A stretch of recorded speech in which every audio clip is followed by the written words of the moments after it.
شەوی یەڵدایە یا دەیجوورە ئەم شەو پاییز بارگەی خۆی پێچێتەوە درێژترین شەوی ساڵە شەوی یەڵدایە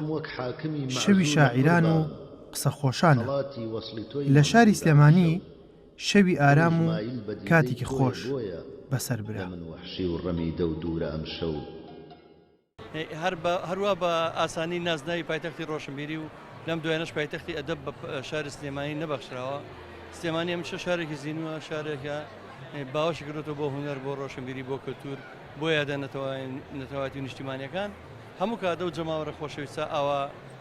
لە حزوران هەیە لە بۆنەکانە. ئەو شەوە جوانە هیوادارم هەموو خەڵک شەوەکان و شەوەکانی دوای یەڵداش بە ئارامی بەڕێ بکەین. گوێز و مێوژ و هەنار بابەتی شەوچەرا پێشکەش بە میوانان کرا لەگەڵ ئەوەش گۆرانی و شعر و بەسەرهاتی خۆش کرایەوە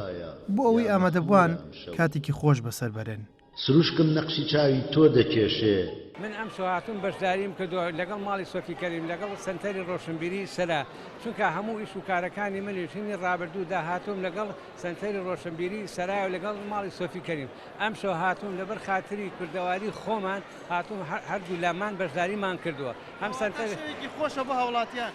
شەیەکی خۆشە بەڕاستی ئەوەتانی هەموو بەجل و بەرگی و ئاڵای کردەواری هەموو هاتون یعنی ئەم میلەتەی ئێمە بەڕاستی ئەمەنگە خۆشەویستە ئەمە لە ناو یەکە یەکیان خۆشەکە هەر ئاهەنگی هەر شتێکی خۆشی بێ بەشداریە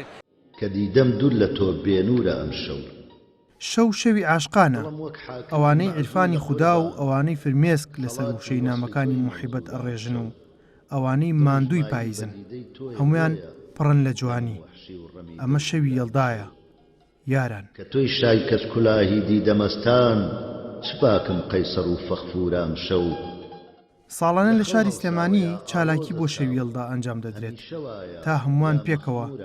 کات و ساتێکی خۆش و شەوچەرێکی ئارام بەڕێ بکەن. ئەحمەد ئیسماعیل گەلی کوردستان